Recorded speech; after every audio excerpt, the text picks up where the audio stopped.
주일 함께 예배합니다. 하나님을 예배하기 위해 모인 모든 성도들의 심령 가운데 하나님의 다함이 없는 분이 충만하게 하시기를 주님의 이름으로 축복합니다. 여러분, 앞서 교회 소식 광고 잘 들으셨을 것인데, 광고에 따라서 여러분들이 적극적으로 협력해 주시고 우리의 사랑을 실천하는 분들의 함께 마음을 모아주시면 감사하겠습니다. 오늘 함께 읽은 요한복음 13장 말씀 중심으로 나도 그렇게 행하라고요 라고 하는 제목으로 함께 말씀을 생각해 보도록 하겠습니다. 한 초등학교 과학 시간에 선생님이 열심히 아이들을 지도하셨습니다. 그런데 한 학생이 선생님 가르침에 집중하지 않고 멍하니 수업에 참여하지 못했습니다.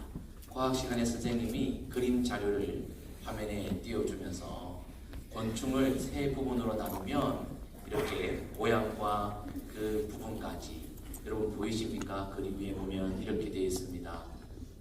머리, 가슴, 배, 머리 부분, 가슴 부분, 배 부분으로 곤충은 3등분 할 수 있다라고 그렇게 지도하셨습니다.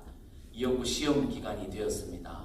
시험 기간에 선생님께서 너무 친절하게 수업 시간에 가르쳐 주신 그대로 시험 문제를 냈습니다. 맞추라는 거죠.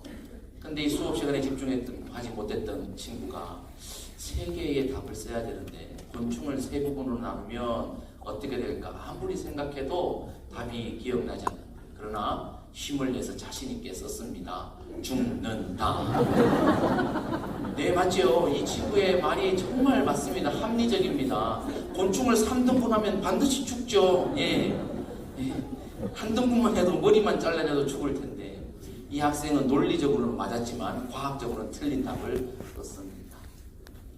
우리 지난번에 약속했죠. 교회 오면 웃고 가든지 은혜 받고 가든지 둘 중에 하나는 하고 가자 그랬습니다. 일단 웃었으니까 50%는 소기의 목적을 달성했습니다. 이제 은혜 받으면 됩니다. 집중해서 우리가 볼 텐데요. 이 웃긴 이야기가 말씀과 상관이 없는 이야기가 곤충을 3등분 잘해야 안 죽습니다. 잘못하면 죽습니다. 네, 여러분, 우리가 하나님의 말씀을 읽고 듣고 배울 때 세 부분의 측면으로 우리가 이 부분을 잘 나누어서 보고 듣고 배워야 하는 것입니다. 우리가 성경의 본문을 읽고 듣고 배울 때 첫 번째는 성경 본문 속에 등장하시는 하나님이 어떤 분이신가, 예수님이 어떤 분이신가, 성령님이 어떤 분이신가를 반드시 우리는 발견해낼 수 있어야 합니다. 성경은 하나님의 말씀을 기록한 것이요, 하나님에 대해서 우리에게 말씀하시는 책이기 때문에 성경 말씀을 읽고 듣고 배우면 반드시 그 말씀 속에서 하나님을 알아야 하는 것입니다.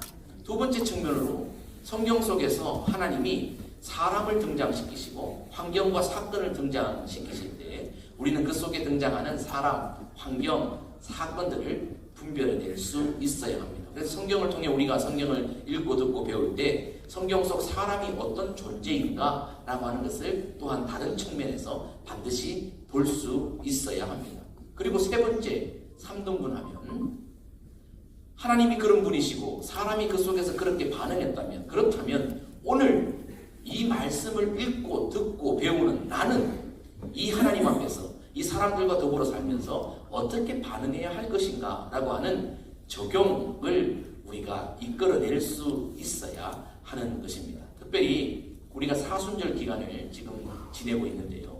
사순절 기간은 단순히 성경 속에 예수님이 어떤 분이신가, 예수님께서 어떤 고난을 당하셨는가, 이것을 머리로만 아는 그런 기간이 아니라 머리로 알게 된 하나님을 심령에 새기고 심령에 새긴 그 하나님, 그 예수님, 그 성령님을 내 손과 발과 삶을 통해, 일상의 삶을 통해 구현해내는 실제적인 적용이 있을 때 말씀이 세 측면으로 우리 모두에게 입체적으로 다가와 우리에게 주시는 하나님의 말씀으로 우리가 받을 수 있는 것입니다. 여러분, 말씀의 세 측면을 잘 보고 듣고 느낄 수 있는 말씀의 사람들 되기를 주의 이름으로 축복합니다. 자, 오늘 본문 말씀 3등분을 잘 해야 되는데요.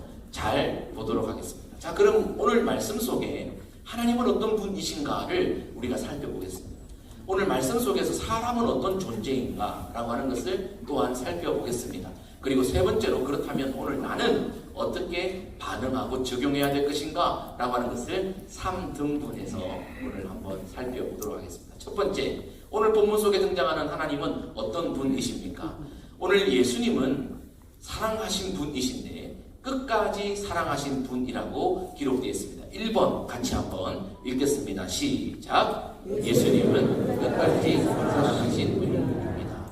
네, 오늘 1절 말씀해 보니까 예수님께서 아버지께로 돌아가실 때가 이르신 줄 알고 세상에 있는 자기 사람들을 사랑하시되 끝까지 사랑하셨다라고 말합니다. 끝까지 사랑하시니라 라고 하는 이 원어를 보니까 에이스텔로스 에가페센이라고 그렇게 되어 있습니다. 영어 성경에 보니까 그의 사랑의 전부로라고 그렇게 기록되어 있습니다. 이 말은 무슨 말인가 하면 예수님이 사랑하실 때 시간의 첫 만남에서부터 마지막 이별의 순간까지 처음부터 끝까지 시간을 다해 사랑하셨다라는 의미가 1차적으로 포함되어 있습니다. 뿐만 아니라 예수님께서 제자들을 사랑하실 때 그 사랑의 깊이, 그 사랑의 너비, 그 사랑의 높이, 그것이 엄청나게 깊고 넓고 높아서 최고의 사랑으로, 더 다할 수 없는 최고의 사랑으로 사랑하셨다라고 할 때 끝까지라고 하는 의미를 원어적으로 사용하고 있습니다. 그래서 끝까지 사랑하시니라 라고 하는 이 말은 마지막까지 그리고 최고로 사랑하셨다라고 하는 두 가지의 함의적 의미를 표현하고 있다. 사랑이 변한다는 거죠. 여러분 한 번쯤은 사랑해보셨죠? 찐 사랑해보셨죠? 뜨겁게 사랑해보셨죠? 화라산이 폭발하는 것 같은 뜨거운 사랑을 하셨죠? 그런데 눈에 콩깍지가 떨어지고 찌짐이 떨어지고, 처음에 사랑했을 때는 뜨겁게 사랑하다가 나중에는 어떻게 살아요? 의리로 살아요. 사랑해서 사는 것이 아니라 그냥 의리로 사는 거예요. 정으로 마지못해 그냥 사는 거예요. 그게 우리 인생입니다. 근데 예수님은 다르셨습니다. 예수님의 사랑은 처음과 끝이 동일하게 불타올랐다. 끝까지 사랑하셨다라고 말씀합니다. 사람의 사랑은 공간의 제약도 있지요. 특별히 사람의 사랑은요, 지극히 계산적일 때가 많이 있습니다. 계산적일 때가 많이 있습니다. 끝까지 다 주지 않습니다. 계산해서 내 것을 남겨놓고 사랑합니다.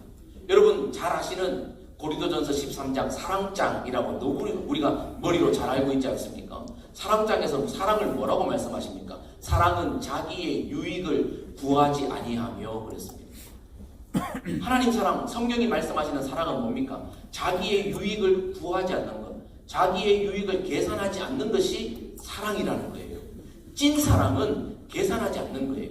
내 유익을 위해 남겨놓지 않는 거예요. 근데 우리는 어떻습니까? 사람을 만날 때, 사람을 대할 때 뭔가를 사랑한다라고 말하지만 계산적으로 사랑합니다. 오늘날 사람들이 사랑해서 결혼한다라고 말하는데요, 그 말이 맞습니다. 사랑하니까 결혼하죠. 근데 뭘 사랑합니까? 그 배우자의 배경을 사랑합니다.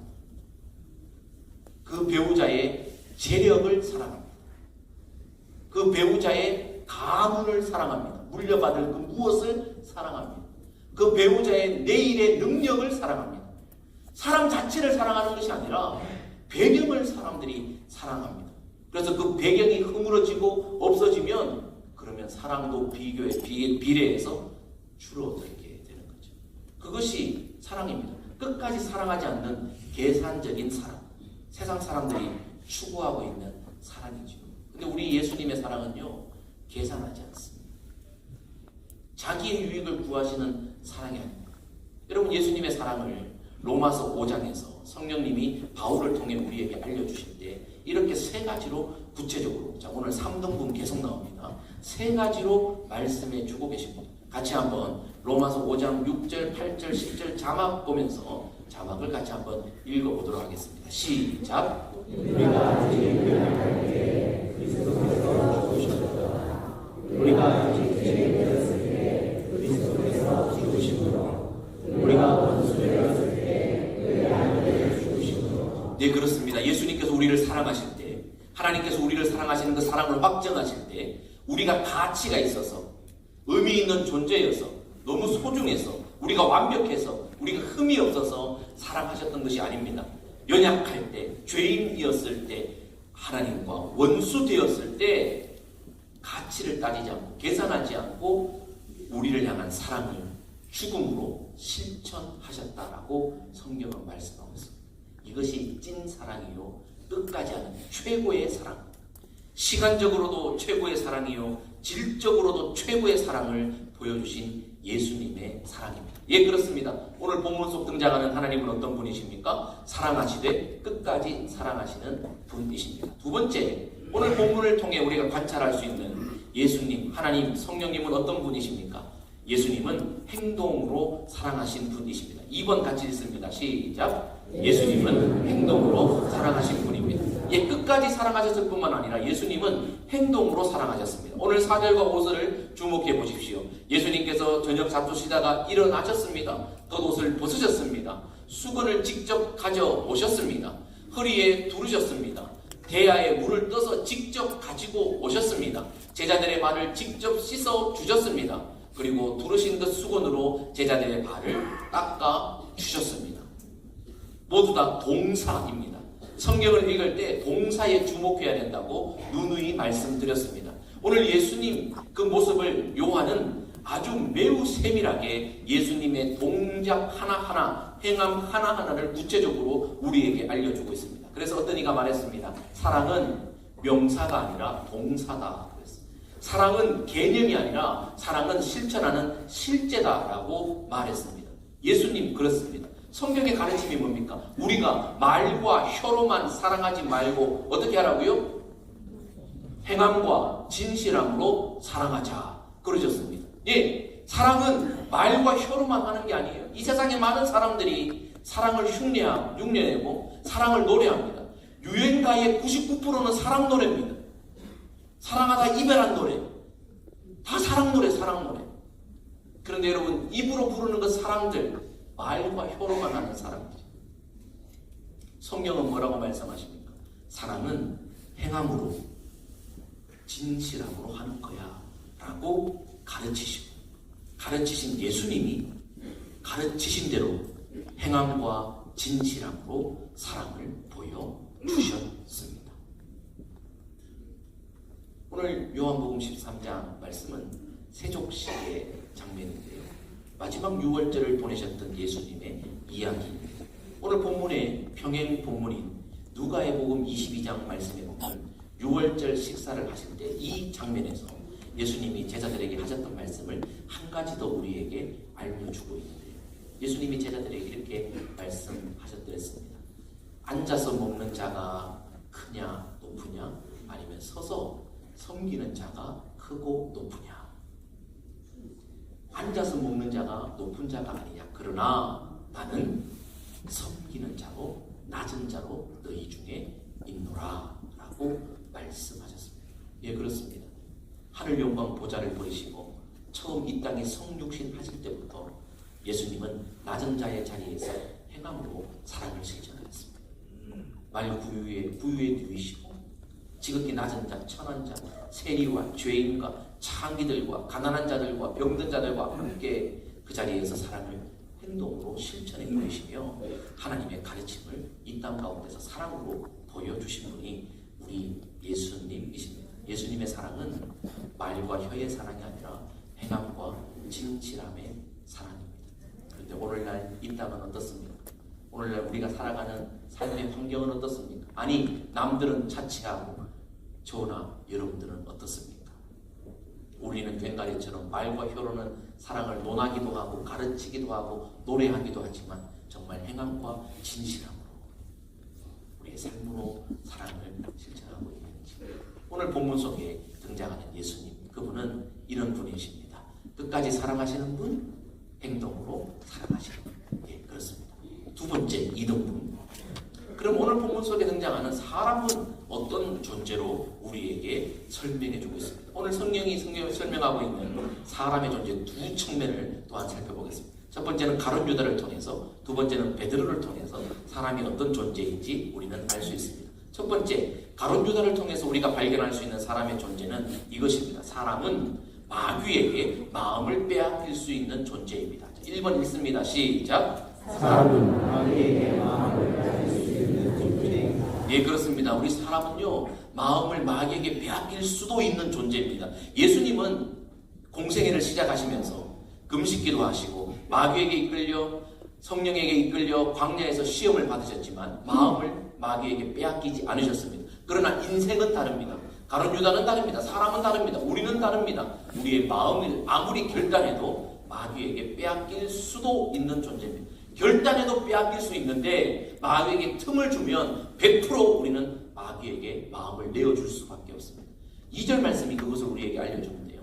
마귀가 벌써 가룟 유다의 마음에 예수를 팔려는 생각을 넣었더라. 이 구절을 우리가 잘 해석해야 합니다. 오해하면 안 됩니다. 이 구절을 보고 가룟 유다는 예수님을 팔 생각이 요즘 시쳇말로 1도 없었는데, 꿈만큼도 없었는데 마귀가 꾸역 가룟 유다의 마음속에 예수님 팔 생각을 집어넣었다. 이런 의미인가요? 아닙니다. 이미 가룟 유다가 자기의 마음으로 예수님에 대한 반항심, 불평, 원망, 실망감으로 이 사람 따라다녔다가 나 먹고 살기가 불편하겠다 계산하여 자기의 유익을 추구하다가 예수를 종교 지도자에게 팔기로 결정했습니다. 시몬 가로딘 유다의 마음이 먼저 결정되어졌습니다. 그 틈을 마귀가 놓치지 않고 가서 다시는 돌이킬 수 없는 강박한 마음으로 고착화시켰다는 얘기가 오늘 2절 말씀입니다. 우리도 그래요. 여러분들도 그래요. 모두가 그래요. 처음 가졌던 마음, 틈을 보이면 마귀가 침투해서 그 마음을 마귀 쪽으로 휙 감아 가져가는 집. 그래서 우리의 결단이 흐지부지 될 때가 얼마나 많아요. 여러분 한번 생각해 보세요. 우리 4월 첫 번째 주일인데요. 송구영신 예배 때 하나님 앞에서 서약했던 것, 결단했던 것, 기도했던 것 혹시 기억나십니까? 기억나면 천재요. 내가 그 마음 먹었던 거 지금 뭔지도 몰라. 먼지처럼 날아갔어. 먼지가 먼지처럼 날아갔어. 몰라요. 마음이 없어요. 그게 연약한 우리예요. 몇 주 전에 어떤 분이, 우리 교회 어떤 분이 수요 예배를 드리시다가 하나님의 감동을 받으셨어요. 하나님의 마음을 받으셨어요. 근데 그분이 예배가 끝나고 나자마자 저한테 오셔서 그 마음을 이야기하시면서 하신 말씀이, 목사님께 먼저 말씀드리려고요. 왜냐하면 제 마음이 변할까 봐요. 목사님께 먼저 말씀드려놓고 시작하려고요. 예, 그분 말씀이 옳으십니다. 우리는 누군가에게 내 마음을요 말하지 않으면요 어느 순간 나 혼자서 그냥 썩 지우개로 지워버려요. 하나님이 주신 감정마저도, 하나님이 주신 감동마저도, 하나님이 주신 영감마저도 그냥 이내 내 유익대로 없애버리려고 하는 존재가 우리예요. 우리 마음이 그래요. 예배 자리에 앉아있을 때 마음하고 예배당 문을 열고 나갈 때 마음이 달라요. 그게 우리예요. 우리는 매우 연약한 존재입니다. 두 번째로 베드로를 통해 오늘 본문에서 관찰할 수 있는 우리 사람의 존재는 어떤 존재입니까? 사람은 이미 목욕했어도 발 씻음이 필요한 존재라는 것을 베드로를 통해 우리는 본문 말씀에서 그 사실을 알 수 있습니다. 10절 말씀이 그것을 우리에게 알려주시는데요. 예수님께서 이르시되 이미 목욕한 자는 발밖에 씻을 필요가 없느니라. 이 말씀을 다른 각도로 보면 무슨 말이에요? 목욕한 사람이라도 발은 씻어야 한다라고 하는 것을 예수님이 말씀하고 계시는 겁니다. 그렇습니까? 예, 맞습니다. 이미 목욕한 자. 여기서 이미 목욕한 자라고 하는 이 헬라어 원어를 살펴보니까 이 헬라어 원어가 70인역으로 히브리어를 번역해서 왔는데 이 원어가 히브리 원어로 가보면 죄를 씻었다라고 하는 그 단어를 그대로 번역해 놓은 단어입니다. 그래서 이미 목욕한 자다라고 하는 이 말씀을 우리는 교리적으로 세례받은 자 또는 구원받은 자, 거듭난 자 이렇게 해석하는데 매우 옳은 해석입니다. 예, 맞습니다. 목욕한 자는 의미적으로 구원받은 자, 거듭난 자, 세례받은 자를 말합니다. 우리 성도를 말하는 거지요. 믿는 자를 말하는 거지요. 그럼에도 불구하고 구원받은 자, 거듭난 자라고 할지라도 완전하지 못하다. 무결하지 않다는 것. 여러분 어떻습니까? 여러분 구원받으셨죠?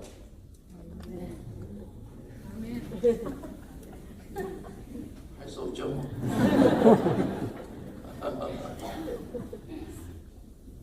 구원받았는데 구원받은 목사님, 구원받은 장로님, 구원받은 권사님 완전 무결합니까? 아니요. 우리는 구원받아도 여전히 연약합니다. 그래서 뭐가 필요해요? 발 씻음이 필요한 존재예요. 우리 인생은 우리의 구원은 이미 이루어졌지만 그러나 아직 여전히 진행되고 있습니다. 그래서 우리는 늘 발 씻음이 필요한 존재, 연약한 존재임을 알아야 한다는 것입니다. 예, 그렇습니다. 두 번째, 이등분, 두 번째 측면. 사람은 어떤 존재입니까? 마귀에게 마음을 빼앗길 수 있는 존재요.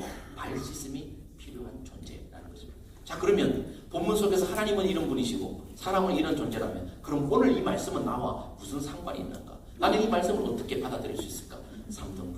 나에게 주시는 말씀 한번 적용해 보겠습니다. 첫 번째, 내 발을 계속 씻어야 합니다. 적용 1 같이 있습니다. 시작. 내 발을 계속 씻어야 합니다. 내 발을 씻어야 합니다. 왜? 사람은 발 씻음이 필요한 존재니까. 목욕한 자라 할지라도 구원받은 자라 할지라도 사람이라면 발 씻음이 필요하다라고 성경이 말씀하고 계시니까 나 사람이니까 나 신이 아니니까 나도 발 씻음이 필요한데 어떻게 필요해요? 계속 씻어야 한다. 사도 바울은 이 예수님의 진리를 이렇게 자기의 삶에 적용합니다. 단언하노니 나는 날마다 죽노라. 바울은요, 천하의 바울은요, 씻는 것 정도가 아니라 자기는 죽어야 된다는 거예요. 왜? 날마다 죽지 않으면 내 안에 있는 육신의 소욕이 성령의 소욕과 충돌해서 자기가 하는 일은 질투, 미움, 시기, 손에 피를 묻히는 것, 먼지를 흩날리는 것, 자기의 삶을 보니 구원받았지만 하나님의 종이 되었지만 그의 흔적 속에 여전히 씻김 받아야 될 일들이 너무 많기에 나는 죄인 중에 괴수이기에 씻는 것으로 모자라 나는 죽어야 한다. 위대한 선언을 바울이 하고 있습니다. 그래서 내 발을 계속 씻는다, 죽어야 된다라고 우리가 적용해야 되는데 저나 여러분들이나 바울만큼 믿음이 좋지는 않잖아요. 그래서 죽으라 그러면 또 튕길까봐 제가 적당히 씻읍시다 이렇게 해놨어요. 또 죽으라 그러면 또 괜히 왔다가 또 부활주일에 기쁨의 교회 가가지고 그 교회 좋다고 거기 눌러 앉을까봐 우리 적당히 씻는 걸로 타협하고 여기 있읍시다. 고린도후서 7장 1절에 이렇게 말합니다. 그런즉 사랑하는 자들아, 사랑하는 자들은 무슨 말이에요? 교회 안에 있는 자들입니다. 구원받은 자들입니다. 세례받은 자들입니다. 직분이 있는 자들입니다. 그들에게 뭐라고 말합니까? 세상 사람이 아닙니다. 믿는 자에게 뭐라고 말합니까? 하나님을 두려워하는 가운데 거룩함을 온전히 이루어 육과 영의 온갖 더러운 것에서 자신을 깨끗하게 하자. 구원받은 자들아, 거룩함을 온전히 이루기 위해 영의 측면에서, 육의 측면에서, 모든 면에서 우리 자신을 계속 씻어 깨끗하게 하자. 진행형으로 말하고 있습니다. 자, 여러분들 오늘 이 말씀을 듣고 우리 발을 계속 씻으시기를 주의 이름으로 축복합니다. 아멘. 어떤 분은 일주일에 한 번 발 씻어요. 어떤 분은 절기 때 한 번 발 씻어요. 어떤 분은 송구 영신 예배 때 한 번 발 씻어요. 여러분, 우리 옷도 찌든 때, 묵은 때 있으면 잘 빠지지 않습니까? 드라이 클리닝 해도 잘 안 돼요. 좋은 세제를 갖다 부어도 잘 안 돼요. 우리의 심령에 찌든 때, 우리의 발에 있는 찌든 때 어떻게 씻을 수 있습니까? 예수의 말씀과 보혈로 씻을 수 있는 줄 믿습니다. 아멘. 그런데 저 같은 죄인 말이에요. 죄를 너무 많이 짓기 때문에 자주 씻어요. 죄를 너무 심하게 짓기 때문에 남겨두면 너무 찌든 때, 묵은 때가 너무 크게 자국이 남아요. 그래서 매일 씻어야 돼요. 그래서 어떤 분은 새벽마다 와서 씻어요. 어떤 분은 아침마다, 어떤 분은 분초마다, 어떤 분은 아침, 점심, 저녁 3번 주의 말씀과 보혈로 앞에 자기를 내어놓고 돌아보며 씻는 분이 계세요. 여러분, 이게 성령 충만입니다. 성령 충만이 뭐예요? 예수님 앞에 나를 씻는 시간에 그 타이밍에 그 그 간격이 좁은 사람이 성령 충만한 사람이에요. 1년에 한 번 씻는 사람은 성령 충만한 사람이라고 사실 말해줄 수 없어요. 기쁨의 교회 가도 말해줄 수 없어요. 순간순간마다 하나님 앞에서 내 자신을 돌이키며 주의 말씀과 보혈 앞에 나를 내놓는 사람이 성령 충만한 사람이에요. 뭐 샬라샬라하고 이런 게 성령 충만 아니에요. 내 말 이렇게 씻는 사람이 성령 충만한 사람. 축복합니다. 저와 여러분, 오늘 말씀 속에 하나님을 만나고 사랑을 발견했으니 발을 씻을 때 계속 씻는 은혜가 있기를 주의 이름으로 축복합니다. 아멘. 두 번째 적용입니다. 오늘 예수님의 말씀 속에 두 번째 적용은 다른 이의 발을 씻어줘야 합니다. 첫 번째 적용은 내 발을 씻는 것이고요. 두 번째 적용은 다른 이의 발을 씻어줘야 한다는 2번입니다. 읽습니다. 시작. 다른 이의 발을 씻어줘야 한다. 오늘 본문은 너무 선명합니다. 3등분이 딱딱딱 됩니다. 예수님이 너무 선명하게 보여주셨어요. 내가 주와 선생이 되어 너희 발을 씻었으니 너희도 서로 발을 씻어주는 것이 옳으니라. 내가 너희에게 행한 것 같이 너희도 행하게 하려 하여. 이걸 적용 안 하면 이 말씀 모르는 거예요. 아, 이 말씀 알지? 아니요. 머리로는 알아도 내 심령이 모르는 것이고 내 손과 발과 삶이 모르는 것은 내 말씀이 아니에요. 잘 믿는 사람 아니에요. 예수님이 꼭 집어 말씀하시잖아요. 너도 행하게 하려고 내가 본을 보였으니 너 이거 적용해라. 머리로 말고 혀로만 하지 말고 네 삶으로 적용해라. 뭐예요? 다른 이의 발을 씻어줘야 한다. 그런데 제가 여기다가 가로 열고 하나를 더 썼어야 되는데 안 쓴 게 있어요. 다른 이라고 할 때 예수님은 다른 이의 발을 씻어주실 때 그날 밤 6월절 만찬이 있는 그 자리에서 누구의 발까지 씻어주셨어요? 가룟 유다. 그래서 제가 여기 괄호 열고 배신자까지 괄호 닫고 쓰려다가 또 튕길까봐 여러분들이 나 그거 못해요 라고 할까봐 그거 빼줬어요. 다른 이의 발을 씻어줘야 됩니다. 괄호 열고 배신자까지. 예수님은 배신자까지 발 씻어주셨어요. 우리는 예수님 아니니까 그렇게는 못한다 하더라도 아직 배신자 안 된 사람까지 어떻게 씻어줄 요령이 있습니까? 그런 마음이 있습니까? 아니면 내게 유익을 주는 사람 그 정도까지는 씻어줄 마음이 있습니까? 내게 도움이 될 만한 사람? 내 뒤를 봐줄 수 있는 사람? 나를 풍요롭게 해주는 사람? 그런 사람을 씻어줄 마음이 있습니까? 우리 이 말씀을요, 여러분들의 믿음의 수준에 따라 잘 적용해야 할 것입니다. 갈라디아서 6장 2절 말씀해 보면 이런 말씀이 있습니다. 너희가 짐을 서로 지라. 여기서 말하는 너희는요, 안 믿는 세상 사람들이 아닙니다. 교인들입니다. 성도들입니다. 구원받은 자들입니다. 너희는 세상 사람과 다르니 서로 짐을 져라. 다른 사람의 짐을 져줘라 라고 말씀하고 있습니다. 그러면서 그것이 그리스도의 법, 그리스도의 뜻, 그것을 이루는 것이다. 따르는 것이다. 주님의 뜻이다 라고 말씀하고 있습니다. 성도들이요, 성도라면, 제자들이요, 제자라면, 직분자들이요, 직분자들이라면 짐을 서로 져줘야 합니다. 짐을 서로 져주는 게 무슨 말일까요? 보네포 목사님, 여러분 한 번쯤은 들어보셨을 것입니다. 매우 유명한 분입니다. 나치에 저항하여 순교를 당한 독일의 목사님 보네포입니다. 아주 유명하시고요. 짧은 인생의 삶을 사셨지만 독일 신학의 교계에 큰 획을 그어놓고 세계의 모든 신학자들, 여러분 신학 공부하는 사람들은 다 보네포를 다 알아요. 매우 유명하신 분이십니다. 훌륭한 분이시죠. 그분이 갈라디아서 6장 2절을 이렇게 해석하고 자기 삶에 적용했어요. 잘 들어보세요. 그리스도인들에게 짐은 바로 우리를 인내의 한계에 이르게 하는 어떤 사람의 독특하고 귀괴한 성격 약점들입니다. 그것은 그 사람과 나 사이에서 온갖 불화와 대립, 충돌을 일으키는 모든 것이 다 포함됩니다. 여러분 되게 이분이 수준 높으니까 어렵게 말씀하셨는데요. 제가 제 수준에서, 여러분들 말고 제 수준에서 쉽게 설명을 해드릴게요. 갈라디아서 6장 2절에서 너희가 서로 짐을 지라, 성도들아, 제자들아, 직분자들아, 너희가 서로 짐을 지라라고 하는 이 말의 짐은 뭐냐? 나의 인내의 한계를 시험하는 어떠한 화상에 진짜 나하고 안 맞는 개팍한 성격, 진짜 나하고 하나도 안 맞는 그 사람의 약점, 그것을 내가 짊어지라는 거예요. 그게 그리스도의 사랑을 실천하는 것이고, 그것이 발을 씻어주는 것이다 라고 성경이 말씀하십니다.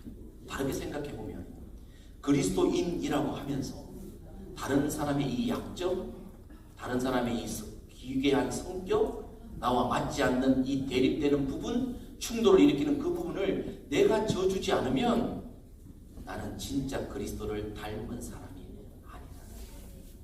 그가 목사건 목사 하랍이건 장로건 장로 하랍이건 2대건 3대건 5대를 믿었다 할지라도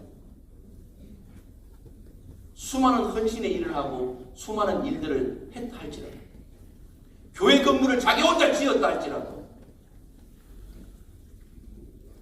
타인의 발을 씻어주지 않는 사람이며 타인의 짐을 져주지 않는 사람, 성도라면 제자라면 마땅히 남의 짐을 내가 져줘야 되는데 저와 여러분들은 어떻습니까? 남에게 내 짐을 떠안기지는 않습니까? 뺀질뺀질하게 남의 짐을 내가 져주기는커녕 내 짐을 남에게 던져놓지 않습니까? 뺀질하게 오랫동안 믿었지만 우리 삶에 이 말씀에 대한 적응이 없어요. 예수님 발을 씻기셨지 머리로 모르시는 분이 여기 누가 있어요? 다른 이의 발을 씻기라고 예수님이 본을 보여줬던 머리로 모르는 분이 누가 있어요? 말로 나처럼 설명 못하는 분이 누가 있어요? 그렇다면 오늘 우리는 질문해야 합니다. 나는 다른 사람의 짐을 져주며 발을 씻겨주는 그 자리까지 가 있는가? 진짜 안 맞는 기괴한 성격, 약점을 내가 대신 짊어져주고 있는가? 그게 진짜 성도, 그리스도의 법을 성취하는 성도, 손과 발로 삶으로 살아내는 진짜 성도.